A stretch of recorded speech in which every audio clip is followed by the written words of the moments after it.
mantan Presiden Republik Indonesia ke-7, Joko Widodo, atau yang akrab disapa Jokowi, masuk dalam nominasi finalis Tokoh Kejahatan Terorganisasi dan Korupsi 2024 yang diumumkan oleh Organized Crime and Corruption Reporting Project, OCCRP. Dalam daftar ini, Jokowi bersaing dengan 4 tokoh lainnya, yaitu Presiden Kenya William Ruto, Presiden Nigeria Bola Ahmed Tinubu, mantan Perdana Menteri Bangladesh Sheikh Hasina, dan seorang pengusaha asal India, Gautam Adani.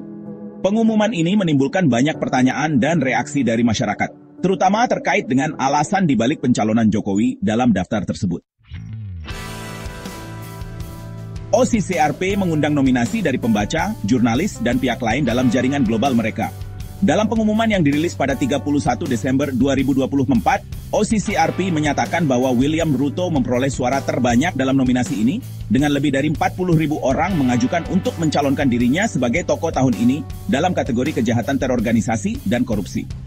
Penerbit OCCRP, Drew Sullivan, menjelaskan bahwa korupsi merupakan bagian mendasar dari upaya merebut kekuasaan negara dan menjadikan pemerintahan otokratis berkuasa. Meskipun Jokowi tidak memenangkan gelar tersebut, masuknya namanya dalam daftar ini menimbulkan banyak pertanyaan dan kritik dari berbagai kalangan.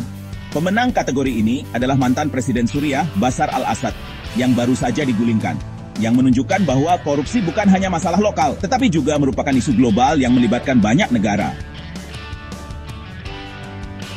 Berita ini langsung memicu reaksi beragam dari masyarakat, terutama di media sosial. Di grup-grup Facebook yang isinya penggemar politik, banyak netizen yang memberikan komentar pedas terkait pencapaian Jokowi.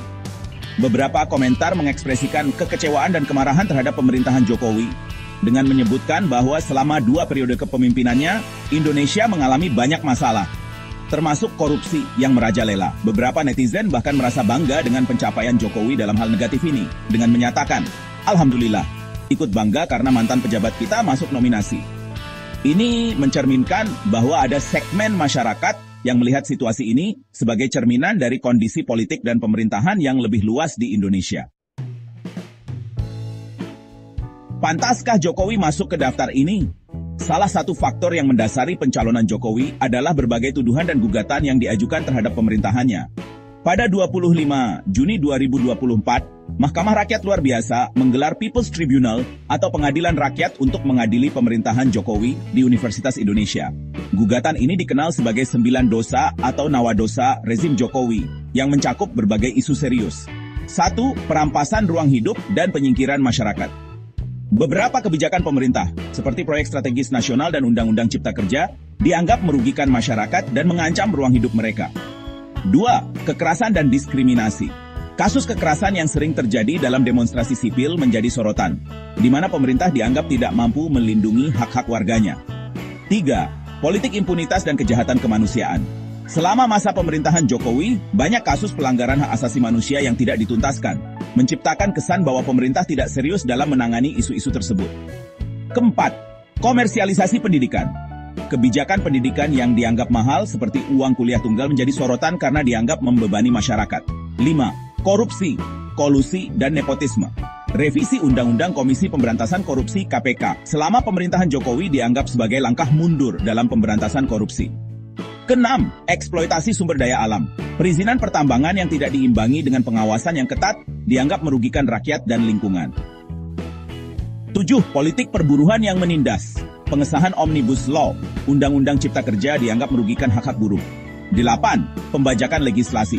Jokowi dituduh tidak mengeluarkan peraturan yang berpihak pada kepentingan publik. Malah banyak membiarkan hal-hal yang tidak patut terjadi di Mahkamah Konstitusi selama masa jabatannya. 9. Militerisme dan militerisasi. Revisi Undang-Undang Aparatur Sipil Negara yang memungkinkan prajurit TNI dan anggota Polri mengisi jabatan ASN tertentu menjadi sorotan.